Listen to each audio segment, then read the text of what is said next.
जय माता दी दोस्तों, आपका दोस्त मोहित राघव आपके साथ फिर जुड़ रहा है एक बार लेकर एक और मैच, एक और नया दिन। लेकिन अच्छी बात आज ये है कि भारत का मैच है, भारत और अफगानिस्तान का मैच है, वो भी है दिल्ली में।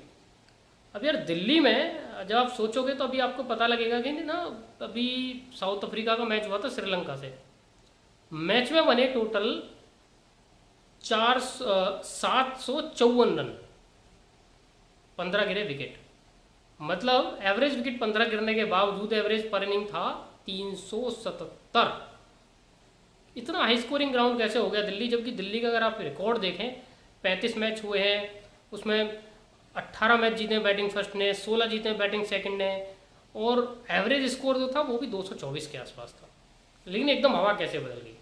तो उसका बड़ा लॉजिकल रीज़न है, और लॉजिकल रीज़न ये है कि वर्ल्ड कप से पहले दिल्ली की जो टर्फ है ना पूरी, वो बदली गई है। मतलब जो आउटफील्ड है वो चेंज हुआ है।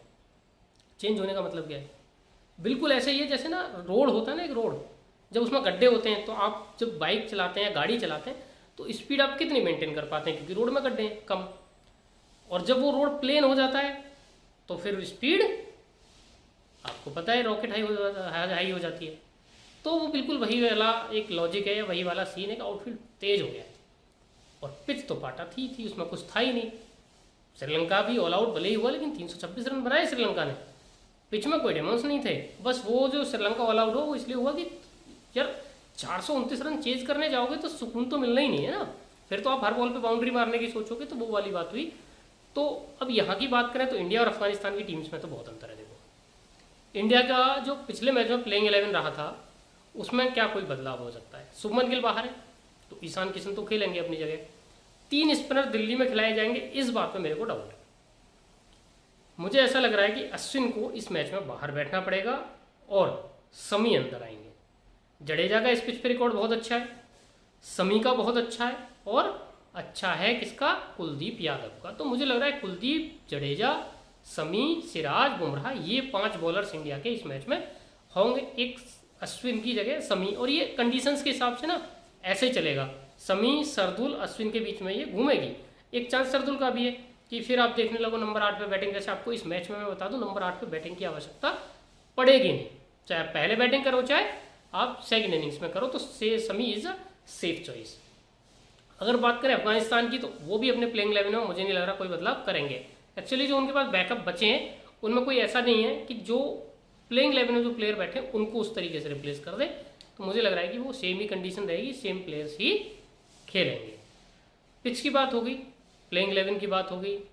अब आगे आती है बात फैंटेसी की तरफ। छोटी वीडियो बना रहा हूँ मैं, क्योंकि घर पे भी आया हुआ हूँ तो बहुत लंबा टाइम देना थोड़ा मुश्किल हो जाता है, और टाइमिंग का भी है की प्लेयर्स की। तो मुझे लग रहा है कि भारत के लिए टॉप 3 बहुत क्रूशल होंगे भारत के, क्योंकि रन वहीं से बनेंगे। ईशान चलो या रोहित चलो या कोहली चलो, यहीं से आएंगे।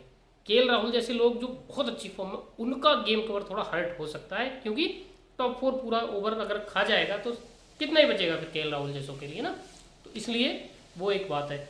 और अगर बॉलिंग से जाएंगे तो भारत के लिए शमी, बुमराह थोड़े से ज़्यादा क्रूशियल रहेंगे, लेकिन आजकल कुलदीप यादव का हाथ पकड़ना बड़ा मुश्किल हो रहा है।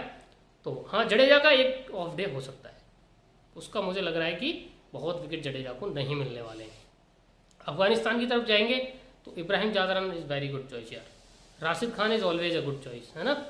और उसके अलावा अजमतुल्लाह उमरजाई का मैं बहुत बड़ा फ़ैन हूँ, और फैन ऐसे नहीं हूँ, मुझे प्लेयर बहुत पसंद है और उसका स्किल बहुत पसंद है। दिक्कत ये आ रही है अफगानिस्तान उसको प्रॉपर यूज़ नहीं कर पा रहा है। अब देखो, लास्ट मैच का मैं आपको एग्जांपल देता हूँ, जो बांग्लादेश से इनका हुआ। अजमत को ये गेंदबाजी कराने सबसे बाद में लाए, और तब लाए जब मैच बिल्कुल ये क्लियर हो गया था कि अब बांग्लादेश यहाँ से नहीं हारेगा। तो आपने उसको मौका ही तब दिया, और स्टिल वो 1 विकेट ले गया वहाँ से। बल्ले पे जब आपके सारे बॉल बैटर्स फेल हो रहे थे, वो बंदा आया, उसने 20 बॉल पे 22 रन बनाए। इट मीन्स उसका फॉर्म भी साथ है, उसके पास स्किल भी है। You need to give him the game time, है ना। उसको गेम टाइम दो। अब गेम टाइम मिलेगा कैसे? गेम टाइम ऐसे मिलेगा कि यार उसको फर्स्ट चेंज लाओ।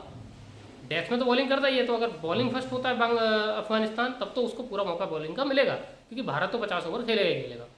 अगर बाद में बॉलिंग करने का मौका मिलता है तो हो सकता है अफगानिस्तान 300 बना ही ना पाए। हालांकि पिच अच्छी है, सब कुछ है, लेकिन फिर भी रन्स इनके जो बनने हैं ना, वो इनकी जो ओपनिंग है, इब्राहिम जादरान और रहमानुल्लाह गुरबाज, सारी उसी पे डिपेंड है। क्यों है? क्योंकि गुरबाज तो हिट कर सकते हैं, इम्पैक्ट अलग छोड़ जाते हैं, लेकिन जो आपका इब्राहिम जादरान है वो भी लगे रहते हैं उनके साथ। रहमत का स्ट्राइक रेट अच्छा नहीं, शहीदी का सेम केस है, नजीबुल्ला जादरान का रिसेंटली फॉर्म बहुत ख़राब रहा है, मोहम्मद नबी का फॉर्म बहुत अच्छा नहीं रहा है, बल्ले से तो बहुत ही ख़राब रहा है ना।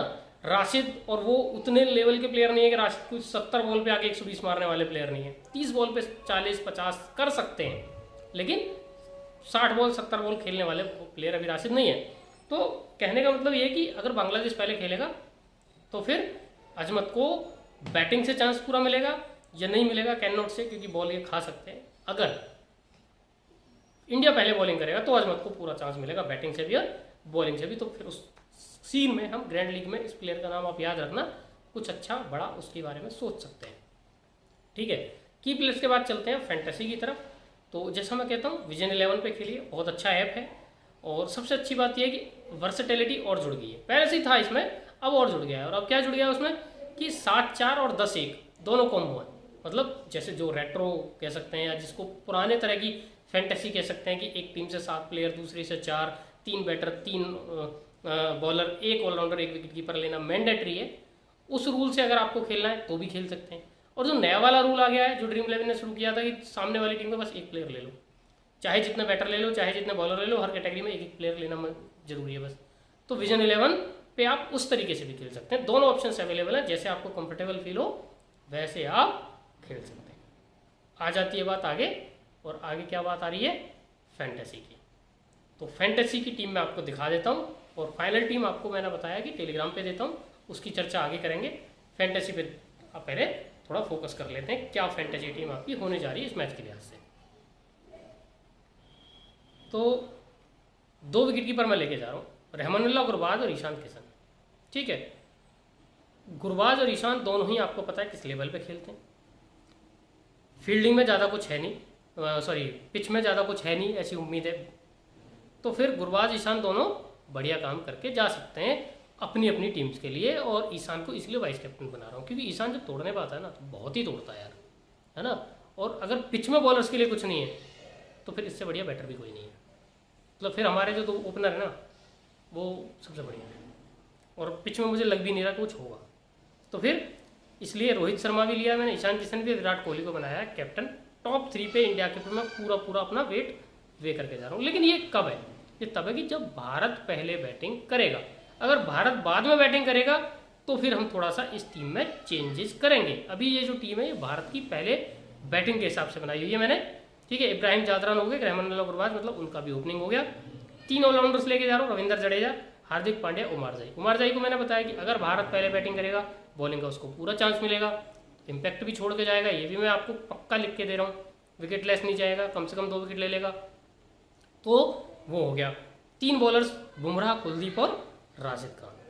अगर अफगानिस्तान पहले जाएगा क्या बैटिंग करने तो फिर हम इसमें थोड़े से ट्विस्ट एंड चेंज क्या करते हैं, change, specially captain Virat Kohli हमें शायद चेंज करना पड़े, क्योंकि अफगानिस्तान बड़ा स्कोर करेगा कैन नॉट से। हालांकि हो सकता है 200 ही बनाए और भारत का पहला विकेट जल्दी गिर जाए, जैसा ऑस्ट्रेलिया के खिलाफ गिर गया था।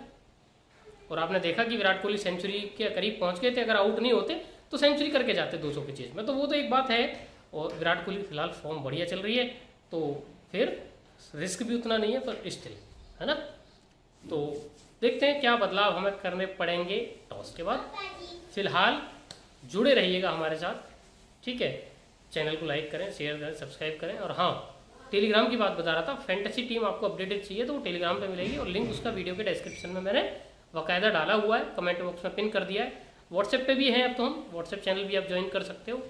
उसके अलावा जैसे आप चाहो वैसे अपनी मोहब्बत दिखा सकते हो, जता सकते हो, बांट सकते हो। फिलहाल दीजिए इजाज़त, कल से हम अपने प्रॉपर रूप में मिलेंगे। फिलहाल के लिए टाटा बाय बाय, जय माता।